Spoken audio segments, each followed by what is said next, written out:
Hi అందరికి నమస్తే, welcome to SM Lakshman talks. పరమశివుడికి నందీశ్వరుడు వాహనం ఎలా అయ్యాడు, అసలు నందీశ్వరుడి జననం ఎలా జరిగింది అనేది ఈ వీడియోలో చెప్తాను. వీడియోను స్కిప్ చేయకుండా చివరి వరకు చూడండి. శిలాదుడు అనే మహర్షి అతనికి ఒక పుత్రుడు కావాలని కఠోరమైన తపస్సు చేస్తాడు పరమశివుడికి. పరమశివుడు అతని తపస్సుకి మెచ్చి ప్రత్యక్షమై ఏం వరం కావాలో కోరుకోమంటాడు శిలాద మహర్షికి. అప్పుడు శిలాద మహర్షి ఈ విధంగా అంటాడు, నాకు ఒక పుత్రుడు కావాలి అని కోరుకుంటాడు. అయితే పరమశివుడు తదాస్తు అని దీవించి వెళ్ళిపోతాడు. అలా హోమం యజ్ఞాలు చేస్తుండగా ఆ యజ్ఞగుండం నుంచి పుట్టినవాడే కుమారుడు నంది. అయితే ఆ యజ్ఞగుండం నుంచి ఒక కుమారుడు జన్మిస్తాడు. అయితే ఆ బాలుడి పేరు నంది అని పేరు పెడతాడు. నంది అంటే ఆనందాన్ని కలిగించాడు కనుక నందీశ్వరుడు అని పేరు పెడతాడు.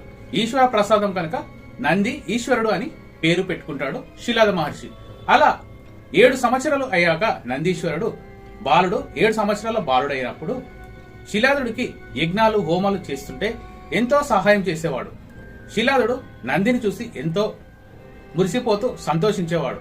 అలా శిలాదుని యజ్ఞాలకు హోమాలకు స్వర్గలోకం నుంచి ఇంద్రుడు దేవతలందరూ చూసి ఎంతో సంతోషించి శిలాదుని కలవడానికి భూలోకానికి వస్తారు.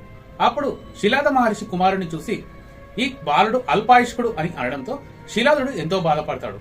తండ్రి బాధపడడంతో నంది పరమశివుడికి అచంచలమైన భక్తిని అయితే ఎప్పుడు పరమశివుడినే ధ్యానిస్తూ ఉండేవాడు నంది. ఆ విధంగా అడవిలోకి వెళ్లి పరమశివుడి కోసం కఠోర తపస్సు చేస్తాడు.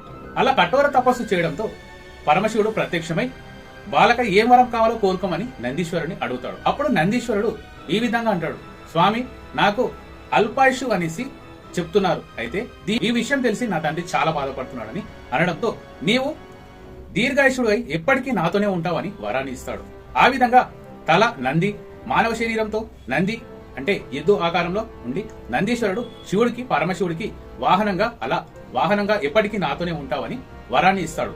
అలా శివగణాలందరికీ అధిపతిగా నందీశ్వరుడు. నంది అంటే వృషభం అంటే ఎద్దు. అయితే ఈ విధంగా నందీశ్వరుడు పరమశివుడికి వాహనమయ్యాడు. అందుకే మనము శివాలయానికి వెళ్ళినప్పుడు పరమశివుడి లింగానికి ఎదురుగా నందీశ్వరుడు పరమశివుడి ధ్యానంలో ఉన్నట్టుగా ఎదురుగా ఉంటాడు. అయితే భక్తులు తమ కోరికలను నందీశ్వరుడికి చెప్పడంతో నందీశ్వరుడు పరమశివుడికి తెలియజేస్తాడనేసి మన పెద్దలు కూడా చెబుతుంటారు. మన పురాణాల్లో కూడా ఈ విషయాన్ని అయితే చెప్పడం జరిగింది. అయితే ఈ విధంగా నందీశ్వరుడు పరమశివుడికి వాహనం కాక శివుని యొక్క గణాలకు అధిపతిగా కూడా నియమిస్తాడు పరమశివుడు. ఆ విధంగా పరమశివుడికి నందీశ్వరుడు అతని భక్తితో పరమశివుడికి వాహనం అయ్యాడు. ఈ విషయం మీకు తెలిస్తే హరహర మహాదేవ శంభో శంకర్ అని కామెంట్ చేసి ఓం నమః శివాయ అని కామెంట్ చేసి సబ్స్క్రైబ్ చేసుకోండి. ఓం నందీశ్వరాయ నమః.